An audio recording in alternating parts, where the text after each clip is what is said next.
الراس الملعب بتكهرب.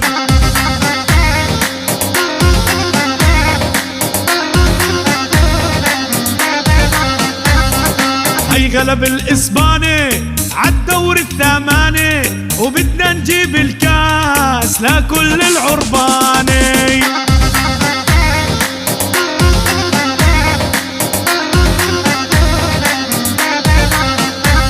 المغرب لما هدف كل جمهوره زكف، يا فريق الأطلس كل العرب شرف.